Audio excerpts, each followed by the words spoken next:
Hello, all you freedom-loving people. President Trump signed a huge deal with Qatar, and the Alien Enemy Act was given the green light.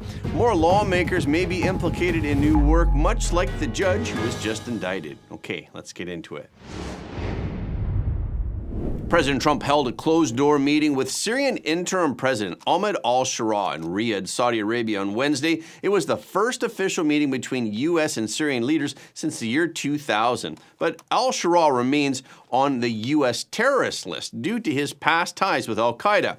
He took part in the insurgency against U.S. troops as a member of al-Qaeda in Iraq, and he was imprisoned by the U.S. for 5 years. He later emerged as a key figure in the Syrian civil war, and he toppled the Assad regime last December. The meeting between President Trump and al-Shara lasted 33 minutes. Saudi Crown Prince Mohammed bin Salman also attended. Turkish President Erdogan also joined the meeting remotely over the phone. Prior to this meeting, President Trump ordered an end to sanctions against Syria in order to give a chance to the new Syrian government. He said that the decision was made after discussions with Saudi Crown Prince Mohammed bin Salman and Turkish President Erdogan. President Trump's team has been in touch with Israel about the decision. President Trump told al-Shara he has a tremendous opportunity to do something historic in his country. The White House said that sanctions have paralyzed the Syrian economy, that the country is on the verge of bankruptcy, and that serious reconstruction efforts will become very difficult. President Trump urged al-Shara to deport foreign terrorists and Palestinian terrorists from Syria and to help the U.S. prevent the resurgence of ISIS in the region and to assume responsibility for ISIS detention centers in northern Syria. President al-Shara thanked President Trump and recognized the significant opportunity presented. He also told President Trump that he wants Syria to serve as a trade link between the East and the West, and he invited U.S. companies to invest in Syrian oil and gas. President Trump also urged al-Shara to sign a peace deal with Israel. After the collapse of the Assad regime, Israel violated the 1974 disengagement agreement, and they occupied the buffer zone between the countries and other areas in Syrian territory. Israel claimed that it did so for security reasons. During the meeting, al-Shara affirmed his commitment to the agreement with Israel. President Trump told reporters on Air Force One during his flight from Riyadh to Doha on Wednesday that the meeting with al-Shara was great. He said he is a young, attractive guy, tough guy, strong past, very strong past fighter. President Trump also said he told al-Shara that after Syria gets straightened out, it should join the Abraham Accords, and he said yes, but they do have a lot of work to do. Then after Saudi Arabia, President Trump traveled to Qatar, and on his way to Qatar, he was once again asked if he was going to Turkey tomorrow. What happens on Thursday if President Putin doesn't show up in Turkey for the talks with Ukraine? What will you do? Well, I don't know if he's showing up. I know he would like me to be there. And that's a possibility. If we could end the war, I'd be thinking about that. Now, tomorrow, we're all booked out. You understand that? We're all set. But you'd go if he goes? We're going to go to UAE tomorrow. And so we have a very full situation. Now, that doesn't mean I wouldn't do it to save a lot of lives and come back. But, yeah, I think they're thinking about something. I don't know that he would be there if I'm not there. We're going to find out. Marco's going. And Marco's been very effective. How are you feeling about how Putin is handling this? I know you had said a few weeks ago you thought maybe how Putin is handling this. You said a few weeks ago you thought maybe he was tapping you along. I'll let you know in a few days. But Putin announced today that he will not be attending the talks in Turkey, so we'll have to see what President Trump will do. And in Qatar, President Trump signed an agreement to generate an economic exchange worth at least $1.2 trillion. During the day, the White House posted a fact sheet summarizing details and said this historic agreement will support 154,000 U.S. jobs annually, totaling over 1 million jobs in the United States during the course of production and delivery of this deal. They also announced a series of deals valued at more than $243.5 billion between the United States and Qatar. These deals include a $96 billion agreement for Boeing to sell up to 210 jets to Qatar Airways. The Emir of Qatar also signed a letter of intent to purchase the MQ-9 drone aircraft. So today, the deepening relationship with Qatar has drawn attention both due to President Trump's visit and due to reports that his administration accepted a free 747 jumbo jet from the Qatari royal family to temporarily replace the current Air Force One. Currently, Qatar's Ministry of Defense and the Pentagon are discussing the matter while it is also under legal review. President Trump wrote on his Truth Social that the Defense Department is getting a gift free of charge of a 747 aircraft to replace the 40-year-old Air Force One temporarily in a very public and transparent transaction. Recently, President Trump also told reporters at a press conference that Boeing is taking longer than expected to produce new planes for the government. This includes an aircraft that will become the new Air Force One. So President Trump said Qatari officials learned of the situation and they offered to help.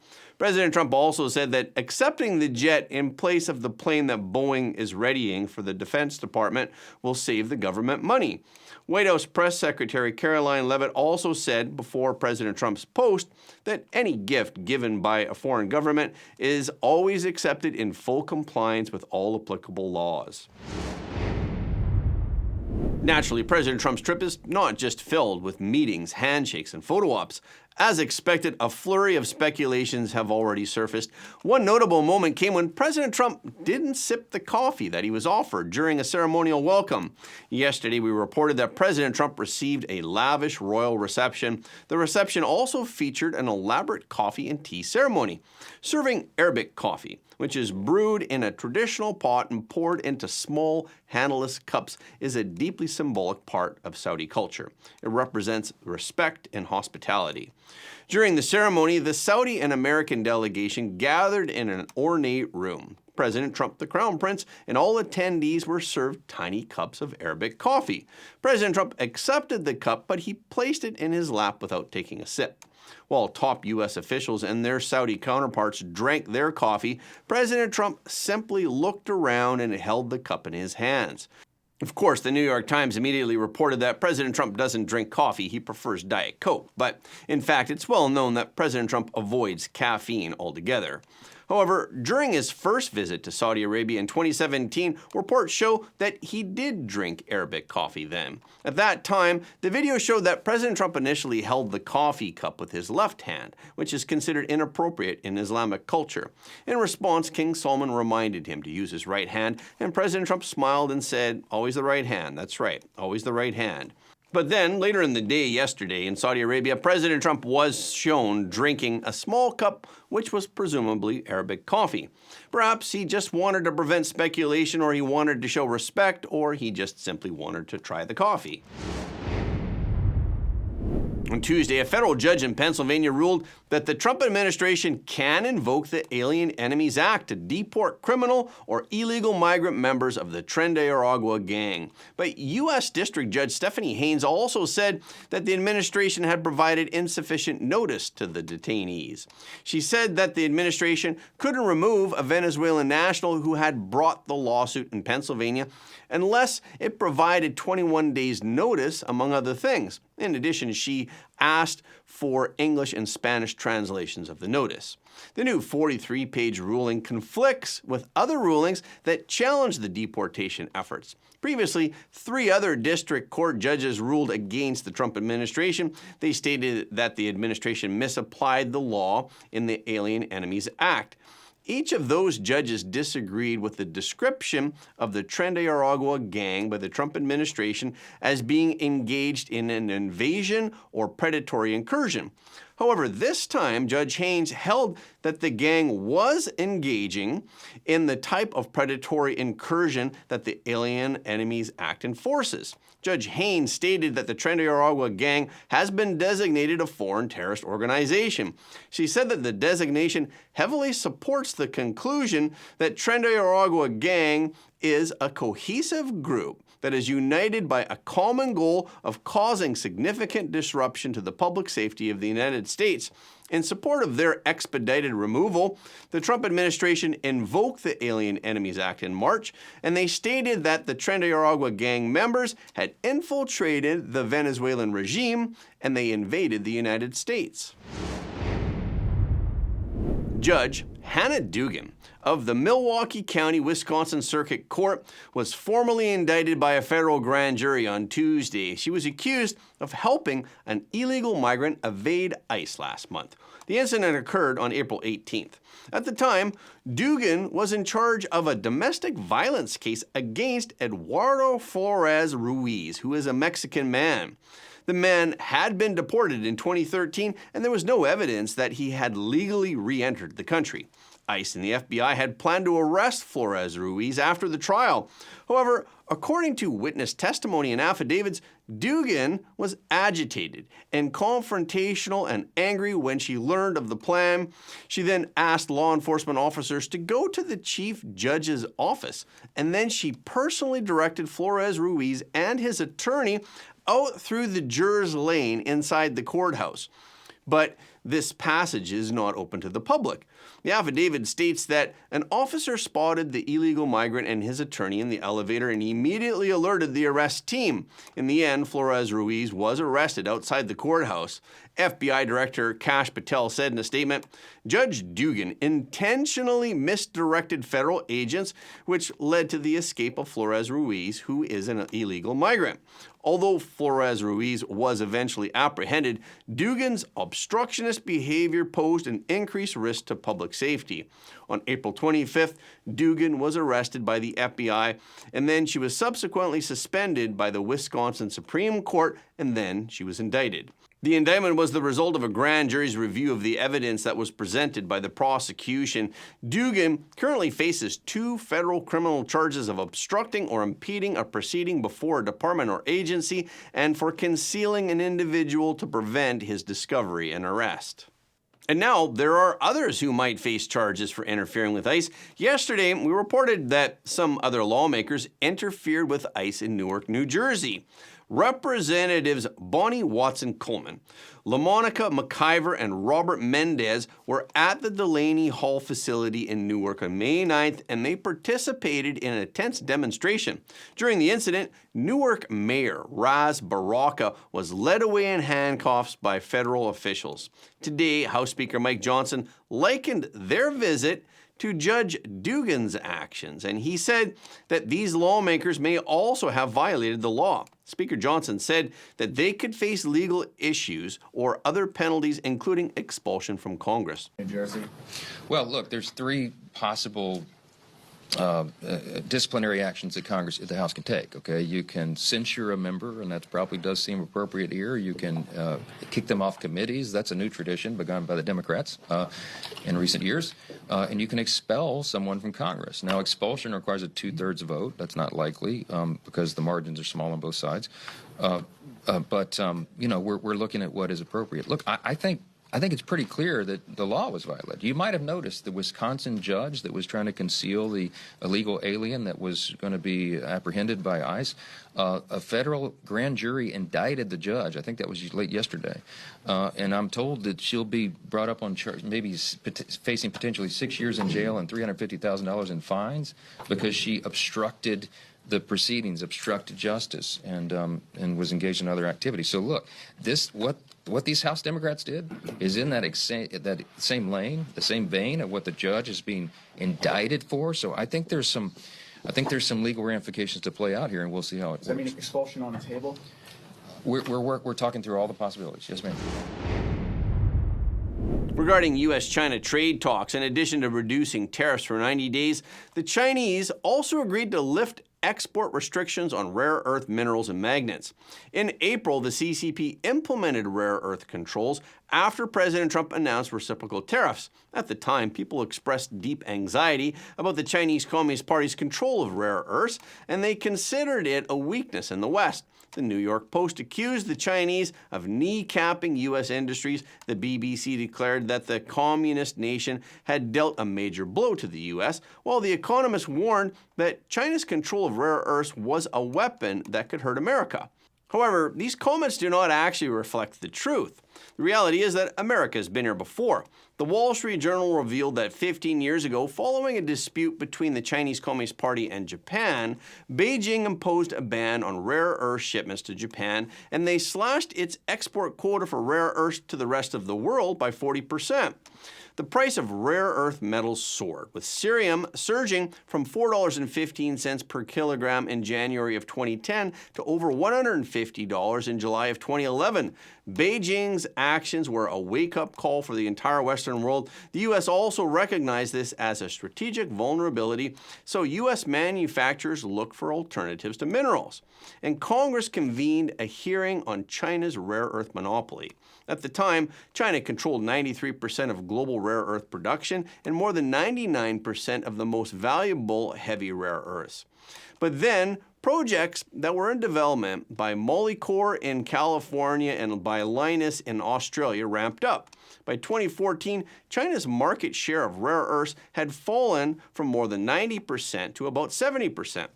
At the same time, manufacturers showed remarkable adaptability. Refineries temporarily switched to other catalysts, and magnet manufacturers optimized their alloys in order to reduce the use of rare earth minerals. The impact of the crisis was thus mitigated, and prices, which had soared in 2011, quickly fell back to pre-crisis levels. While China retained significant market share, the U.S. defense industry has reduced its reliance on rare earths to a minimum, the equivalent of less than 0.1% of global demand. So whether or not Beijing lifts the ban on rare earth exports actually has little impact on the U.S. After China and the U.S. released a joint statement on the Geneva economic and trade talks, President Trump appears to have shifted the target of his global trade war to Europe. Speaking from the White House on Monday, President Trump said that the EU is nastier than China in many ways. He said, "We've just started with them. They sell us 13 million cars, we sell them none. They flood our markets with agricultural goods, we can't get ours in. They don't take our products, but we have all the cards." In particular, President Trump demanded that the EU must pay more for medicines in order to help fund the price reductions for U.S. drugs. President Trump also said, "The European Union has been brutal. The drug companies told me horror stories. We're done paying for Europe's cheap medicine. Europe's going to have to pay more, and America is going to pay a lot less."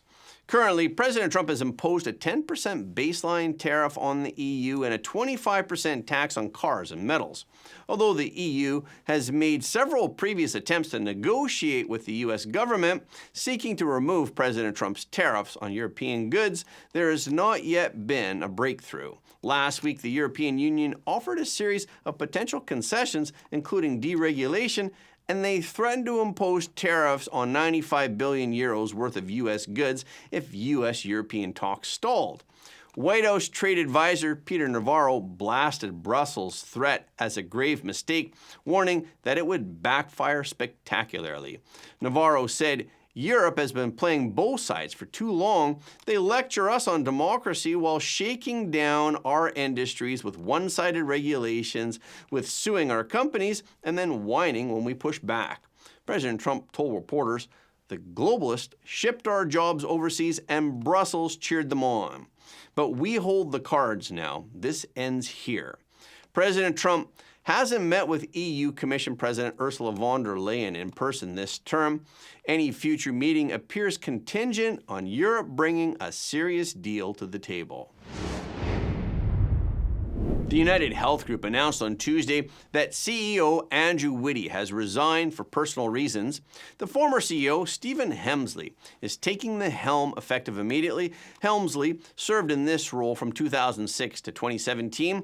Whitty's resignation comes just weeks after the company revised its forecasts downward and posted its first surplus loss since 2008, which was seen as a major setback in his tenure.